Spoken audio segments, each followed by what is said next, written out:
Yo, what's up guys, welcome back to another video. This is a reaction to Let's Talk About American Robins. And I mean, if we're talking about the cutest birds in the world, I would have to say robins are probably number one. I mean, there's what's the bird that's really small? Is it small hover? How do you spell hover? Is that even hover? I forgot. Hover bird. There's the one that's really small and you sort of see, I think they're in the UK, I don't know, but this one, they're so small, and whenever I don't know if I've seen them in real life. I can't actually remember. I'm being so dumb. Uh, I think they are in the UK. Wait, I think they are in the UK. I'm sure I've seen them, and when I've seen them, I thought they were bugs because they're so small, and the way they fly is like they're like a big wasp or I don't know, a butterfly or something. Maybe not a butterfly because they're not good. Like they're not doing it fast, but you'll see them and they're so small and like what the how is that a bird, how is that a living creature? That's not a bug, but yeah, robins are definitely up there for sure. I mean, they are cute as hell.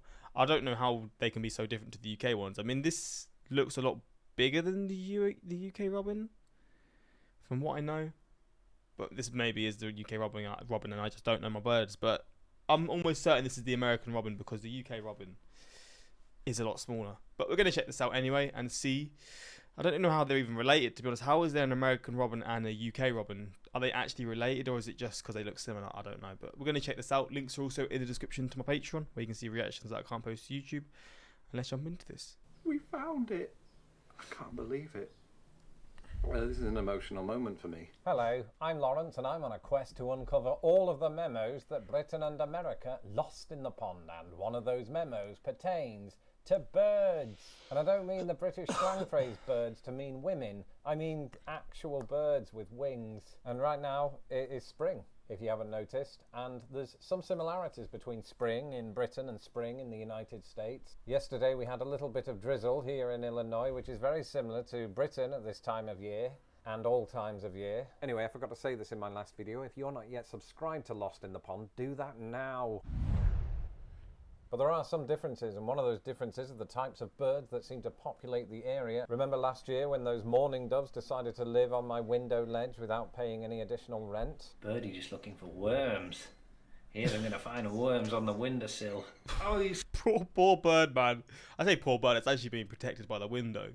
But you're just chilling there and you just turn around and see this cat trying to chomp you down. scared him. Remember all of my references to cardinals. But there's one other bird with which I've become particularly familiar since moving into my first American house, and that bird is the robin. And I know what my British viewers are thinking. Ooh, Lawrence, we have robins in Britain. What are you talking about? And that is correct. We do have Oh, robins. they're so cute, man. Look at it. I thought they were smaller. I couldn't just picture in my head, but they are adorable, man. How have they ended up like this? What in the evolution process has led to them being like this? I have no idea, but they are awesome. In Britain. Indeed, our robins are synonymous with Christmas cards, and do you know why that is? Yeah. It's because back in the Victorian age, our postmen were referred to as robins, and so it just transpired that during that time period, they just started sticking robins, the bird, onto Christmas cards. I All didn't that know said, that. the robins that I encountered in Britain are not the same as those. So, because that is true. Like robins in the UK, like you associate them with Christmas. Is that not a thing in the US? Are robins not really associated with Christmas at all? Maybe there's just no correlation there whatsoever, which probably is the case because the reason for it being like that here was for that reason that he just explained. That I've discovered in my American backyard, but more on that in a bit. But the fact that they and grey squirrels and magnolia leaves frequent my backyard, and I thought it'd be useful to do this video in what is known in American circles as a mud room, but that I've come to know as nature's cinema. And the good thing is the entry is free, you know, unless you count the mortgage, which is sizable, but the floor is not absolutely covered in popcorn or piss. And one thing I've learned from sitting at this window What? day after day is that American robins are not just in my garden, they're in that garden, they're in that garden, they're in that, they're in every, they're everywhere. American robins are among the most abundant bird species in North America, with an estimated 380 million residing there. That's more than the combined populations of the United States, Canada, and my house. But don't worry, they're not all crammed into Illinois, because that would spell the end of Illinoisan society. No, in fact, fact, American robins can be found in all states not named Hawaii. Just like raccoons, they were once merely forest dwellers, but as human sprawl took on a life of its own, these adorable little migrated to America's backyards. Again, just like raccoons. Thanks, Microphone Lawrence. Thankfully, raccoons haven't plagued us like squirrels have. But there is one four-legged creature who likes to hang out in the backyard, and that four-legged creature is Arthur, my puppy. And I don't know what it is about him, but he just really likes to chase birds. That's every dog, right? And thankfully, he hasn't done that thing yet where he brings us a gift. Unless you include my microphone, which now needs replacing. But when we're in the backyard or just walking down the street, he could be as placid as anything, just walking along, when all of a sudden he darts and pulls me into oblivion. That's when you know that he's spotted a member of the animal kingdom. And invariably round here, that member of the animal kingdom is the American robin. Leave the bird alone. What's it done to you?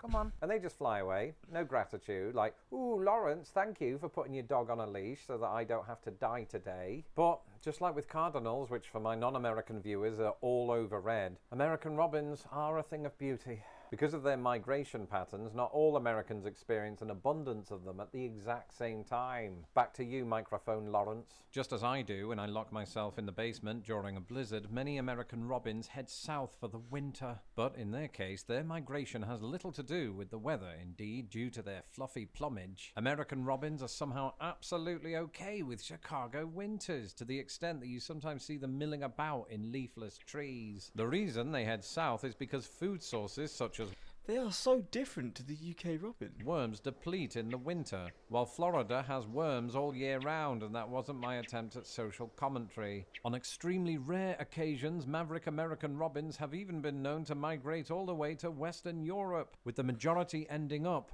in Britain. And when I say majority, we're talking like 3 a year, so, you know, less than the population of my house. Okay. You know, I spend I've never seen them before, so that was quite a surprise to hear that. a lot of time on this channel talking about the differences between Britain and America in the context of the human race. But I think it's sometimes important to acknowledge the other life forms and how they differ from one side of the pond to the other. After all, we spend our entire life surrounded by them, and they spend their entire lives surrounded by us. Except their lives are much shorter than ours. I think I read that robins on average live for about 2 years. That seems unfair.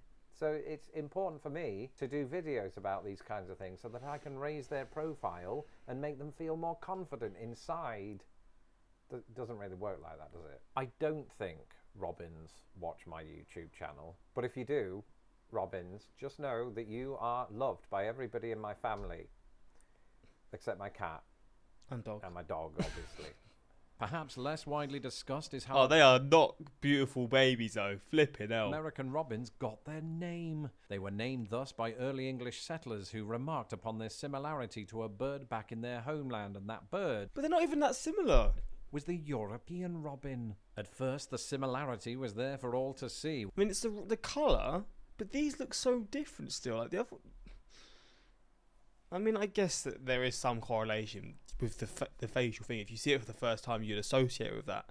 But in terms of the size and the shapes, they do not look similar. With both birds sporting a red chest similar to that of an Englishman abroad. Ironic. But upon closer inspection, it becomes clear that these settlers didn't have a clue how to Google stuff. If they did, they'd have seen that European robins, like me after a fortnight in Orlando, also boast red faces. Their American counterparts do not. Additionally, Oh, they're not red faces, it's red bellies. American robins have yellow beaks similar to blackbirds, whereas Euro robins just don't. But the biggest reason that colonists might have kicked themselves for not consulting Wikipedia is this. The two birds are not related at all. That's Wow. right. American robins belong to the thrush family, hence my reference to blackbirds, whereas those from Europe hail from the old world family of flycatcher, which sounds like a Pixar villain, but isn't. And so as I sit here in nature's cinema, it has occurred to me as we approach the end of this video that I haven't yet turned the camera around to show you what I'm seeing. And the reason that I haven't done that is, weirdly, the robins haven't shown up today, which sort of undermines my video a little bit. Oh, there's one on the garage roof. No, it's been chased off by a squirrel. Too late. Can we just sit here all day with a camera until we see one? And then we'll just squeeze it into the end of the video to have that pleasing resolution. You have to get off early? What do you mean you have to get off early? We've got a video to make. So I'm using the expensive lens, and I think I'm just going to have to sit here and whisper like David Attenborough, which Is that what he does when he goes off into the forest with all the gorillas? Not seeing anything so far, but I suppose that's no surprise. Because these robins, I think they do know that I have a YouTube channel, and they've decided to troll me by not coming out when I need them most. I tell you, nature is just hard. There's one. There's one. Yes! We found it!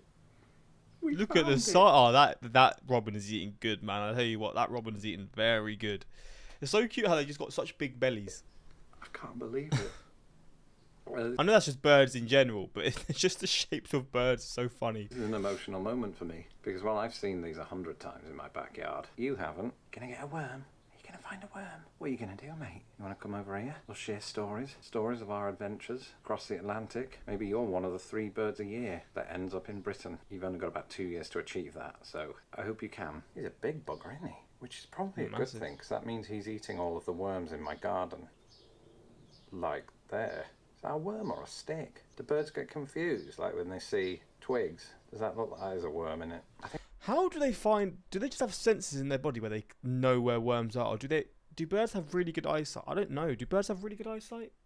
There must be something about birds that there's a reason how they can just find worms and things in the ground and all that kind of stuff. This one's my new best friend. Let me know in the comments what we should call him or her. Part of me believes that he or she is oblivious to my existence, and the other part believes that he or she is very aware that it's being watched by hundreds of thousands of people. Would you like a pineapple? I've heard they eat fruit if you leave it on your bird feeder. That's what a patron told me the other day. By the way, if you like what we do here and you want to support us, you could become a patron at patreon.com/lostinthepond.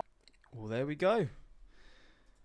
Do birds have good eyesight? Birds enjoy sharper vision than humans. Okay. Birds can see certain light frequencies. Wow. What about hearing? Do birds hear better than humans? These results show birds have better resolution of temporal fine structure. I don't know what any of that means, but they do. You can't see a bird's real ears, as those are mostly hidden by feathers, but they do. Flipping hell. What about, do birds have good? Do birds smell? Like, I've had to say, where would they fucking smell from? Their beak? Oh, fuck knows. But wait, let me just. You know what? The UK robin, like, I was thinking they were going to be more similar, but the UK robin is. There's something right about, like, obviously this bird here, the American robin, and the typical bird really. They're sort of, their face and their body are connected, but there's more of a structure to the head. Pro robins, man, their head's just on their belly. It's so cute. They are adorable, honestly. Like, they are the cutest birds in the world. I don't think I've ever really appreciated them, but they are. They're just like, they're like flying hamsters without the hamster teeth. That's it. They're like flying hamsters. God damn. How has evolution led to this? I have no idea, but thank God for that, because they are so cute. But there we go. These definitely would be like the boss. If they both had, like, if they were both sort of, I don't know, fighting, they're not gonna fight. But if that's how we're comparing them, I'm sure this one would absolutely demolish it, to be honest. But that's not what the conversation's about. So the American robin is the first bird you start hearing in the morning. They usually start at about an hour before sunrise. Oh damn! So they're very common there. I've not really seen many robins. Again, I probably have seen them in my life. I just can't pick up a place in the time when I have seen them. But yeah, hopefully you enjoyed this reaction, and that's pretty much it. Until next time, peace.